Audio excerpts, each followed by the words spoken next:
Indo British advanced pain clinic నొప్పి మాయం surgery దూరం ఫర్ అపాయింట్మెంట్స్ 9155515563.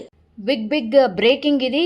ఎందుకంటే హిమాలయాల దేశం ఏదైతే చెప్తూ ఉంటామో నేపాల్లో మరోసారి భూమి కంపించింది. మంగళవారం ఉదయం ఎగ్జాక్ట్లీ 6:35 ప్రాంతంలో భూమి అయితే కంపించిన పరిస్థితి. ఇది రెక్టర్ స్కేల్పై 7.1గా నమోదైన పరిస్థితి. అంటే చాలా భారీ ఎత్తునే భూకంపం అని కూడా చెప్పొచ్చు. కొన్ని క్షణాల పాటు భూ ప్రకంపనలు అంటే తెలిసిన పరిస్థితి. అంటే చాలామంది భయాందోళనకు గురయ్యారు. ఎందుకంటే పొద్దున్నే లేవగానే భూకంపం సంభవించినట్టు. సో ఇళ్ళ నుంచి చాలామంది అయితే బయటకు పరుగులు తీసిన పరిస్థితి అయితే కనిపిస్తోంది. ఇది నేపాల్ టిబెట్ సరిహద్దు ఏదైతే ఉంటుందో ఆ సరిహద్దుకు సంబంధించి 93 కిలోమీటర్ల దూరంలో ఉన్నటువంటి లబుచే ప్రాంతంలో ఈరోజు ఉదయం 6:35 ప్రాంతంలో భూకంపం అయితే సంభవించింది. సో టిబెట్లోని షిజాంగ్లో ఒక 10 కిలోమీటర్ల లోతులోనే ఈ భూకంప కేంద్రాన్ని అయితే గుర్తించింది. నేపాల్ అధికారులు కూడా అధికారికంగా వెల్లడించిన పరిస్థితి. అందుకే దీని తీవ్రతతో నేపాల్ రాజధాని కాఠ్మాండూకి సమీపంలో ఉన్నటువంటి అన్ని జిల్లాలు కూడా ఈ ప్రకంపనలు తెలిసిన పరిస్థితి.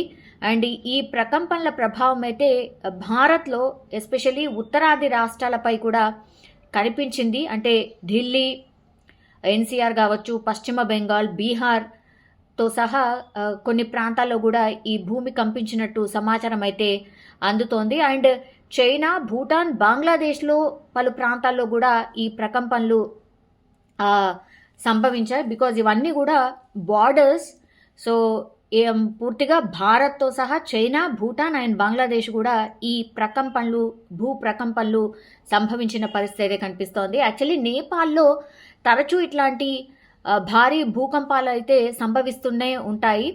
అయితే 2015 ఏప్రిల్లో ఇక్కడ 7.8 తీవ్రతతో భూకంపం సంభవించింది. అప్పుడు దాదాపుగా 9,000 మంది ప్రాణాలు కోల్పోయిన పరిస్థితి. అది ఎవరు కూడా మర్చిపోలేటువంటి సిచ్యువేషన్. బట్ 2015 తర్వాత ఇంత పెద్ద ఎత్తున ఇంత భారీ మొత్తంలో మళ్ళీ భూ ప్రకంపనలు ఇప్పుడే అనుకోవచ్చు. అది ఆ తీవ్రత 7.1గా ఆ తీవ్రత అయితే నమోదైంది. సో ఇట్లా ఈరోజు మార్నింగ్ అయితే చాలా దేశాలు ఈ భూ ప్రకంపనలు అయితే చూసాయి. దాదాపుగా 4 దేశాలు ఈ భూ ప్రకంపనలు అయితే చూసిన పరిస్థితి అయితే కనిపిస్తోంది. మనం క్లియర్గా చూడొచ్చు కొన్ని టెంపుల్స్లో. అంటే మార్నింగ్ టెంపుల్ దర్శనానికి వెళ్తే అక్కడ పక్షులన్నీ ఎగిరిపోతూ ఉన్నాయి. స్పష్టంగా మనం ఆ విజువల్లో చూడొచ్చు. టెంపుల్లో ఉన్న వాళ్ళు ఒక్కసారిగా భూమి ఇట్లా ఊగేసరికి ఒకసారి ఆగి ఏం జరుగుతుందా ఏంటా అని చూసిన పరిస్థితి అయితే కనిపిస్తోంది. ఆ భూ ప్రకంపనలు ఎంత తీవ్రంగా ఉన్నాయంటే మంచిగా స్పష్టంగా తెలిసింది. సో అందుకని అందరూ పరుగులు తీస్తూ బయటకి వెళ్తే అందరూ కూడా అక్కడున్న కాలనీ వాసులు అందరూ కూడా బయటకు వచ్చిన సిచ్యువేషన్. 7.1 అంటే చాలా భారీ ఎత్తున్నే భూకంపం అనుకోవచ్చు. ఇప్పటి వరకు మనకున్నటువంటి సమాచారం మేరకైతే కొంత ప్రాణ నష్టం కూడా జరిగినట్టు చెప్తున్నారు. ఇప్పటివరకు అయితే ఒక 9 మంది చనిపోయినట్టుగా మనకున్నటువంటి ఇన్ఫర్మేషన్. కొన్ని చోట్ల బిల్డింగ్లు కూడా కొలాప్స్ అయిన సిచ్యువేషన్ ఉంది అనేసి కూడా వార్తలు వస్తూ ఉన్నాయి.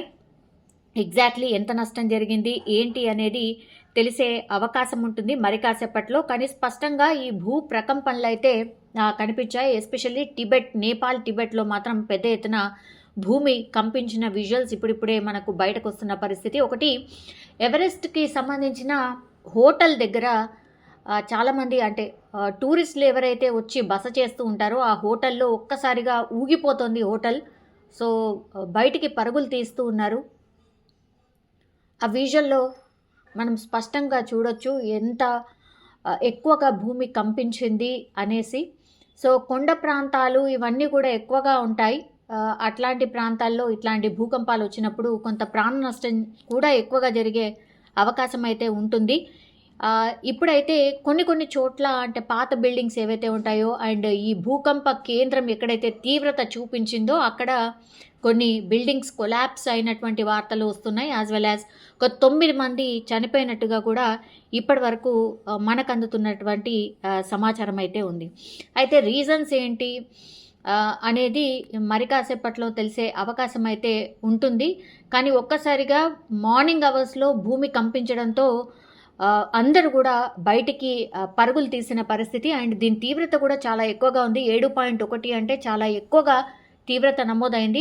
అండ్ ఆఫ్టర్ భూకంపం ట్రీమర్స్ ఇవి ఏవైతే ఉంటాయో ఒక్కసారి వచ్చిన తర్వాత మళ్ళీ ఆఫ్టర్ ట్రీమర్స్ కూడా ఉంటాయనేసి అయితే అధికారులు చెప్తున్న పరిస్థితి అయితే కనిపిస్తోంది. సో ప్రజలందరూ కొంత జాగ్రత్తగా ఉండాల్సిందే అనేటువంటి మాట కూడా చెప్తూ ఉన్నారు.